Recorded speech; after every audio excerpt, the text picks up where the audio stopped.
New Avatar game trailer stuff. Apparently this one's mad interesting. Hold on. There is an official support character overview trailer. As I understand what this is pretty interesting. So check this out. Avatar Legends, the fighting game, allows you to choose one of 3 unique support characters for each main character. For each main character gets 3 support characters, right? Like, these are going to be different for Katara, that are going to be different for Toph or whoever's in the game, you know? 3. Each support character provides unique advantages and playstyles for their character. Let's take a look at what Aang's supports are capable of. Gyatso enables Aang's air scooter with more mobility by enabling a controllable that's fast. going forward and backwards with the ability to pass through opponents. So you can pass through opponents. With Momo, you receive greater control over your glider by pressing left, right, or nothing with the flow button in the air. You can also cancel into attacks from glider much quicker than before. Lastly, Appa provides Aang the ability to directly go into flow attacks using any normal attack button. Experiment with all the support characters to find your fighting styles then. You want to see more? Sign up for the closed alpha test now, and don't forget to wishlist Avatar Legends, the fighting game, on Steam. Bro, they added Mortal Kombat X variations. I was thinking it was going to be like grooves from CVS2 that changed the overall gameplay mechanics. No. Aang has like a de facto moveset, right? They have like a default moveset. But depending on your support character who cannot be played, they just hang out in the background, they will modify that moveset to give you different things. So there's 3 different ways to effectively play each character based on those abilities, which is kind of nuts. And I get it. Some people didn't like the MKX variations because there was always clearly one that was better than the other. I kind of end up loving it. I'm going to be honest. People didn't like it for a variety of reasons, but I always dug it because one character ended up sometimes being 3 or 4 characters. Like, no kidding. Especially in the consideration of the 2 that I like the most, like Takeda and Predator. Dude, they were 3 completely different characters. Completely different. They were, you can just play one and then play another one that's not as good, but does all this different stuff completely. And yeah, I think it's really cool. It seems almost like kind of intimidating, but at the same point, it's like they're covering an obvious thing that could happen. Where it's a 2D animated game, they may not have a massive roster, right? There might not be the biggest roster at launch. It could be like 10 characters or 8 or 12 or whatever. But if you can play those 8 to 12 characters 3 different ways per character, each one gets 3 different things they could do, then my God, man. If Uncle is a Zuko support character, then he's not playable, dude. You know, that's actually a deconfirmation where like Zuko has her, right?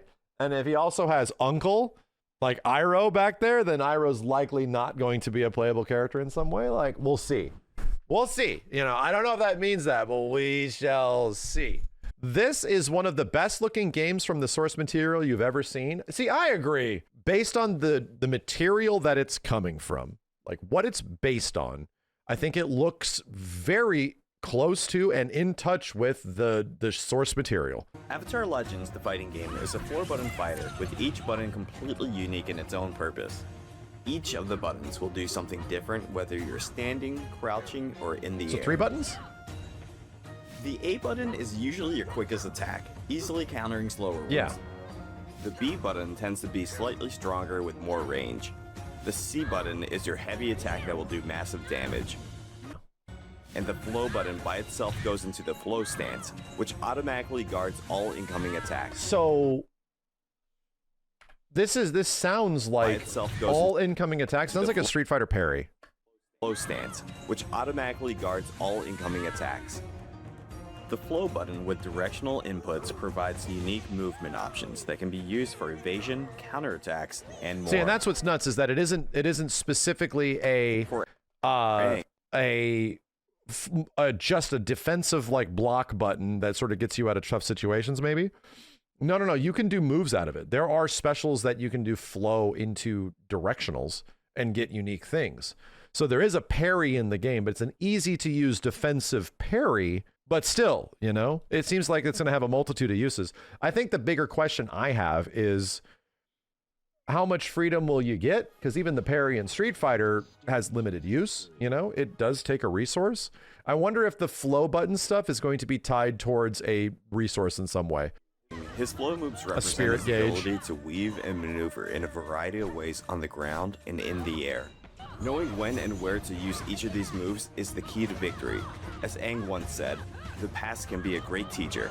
Sign up for the closed alpha test now, and don't forget to wishlist Avatar Legends, the fighting game, on Steam. I'm really looking forward to playing this, dude.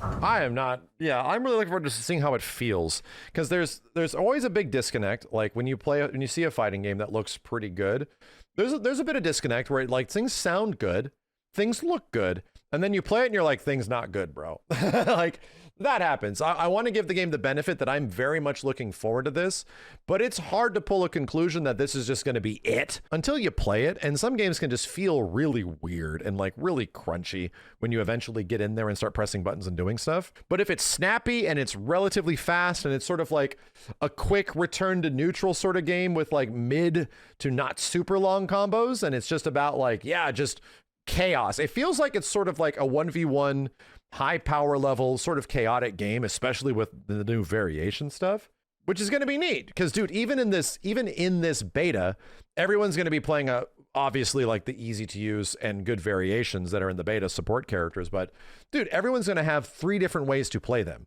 Anyway, yeah, I'm excited. I think it looks very good.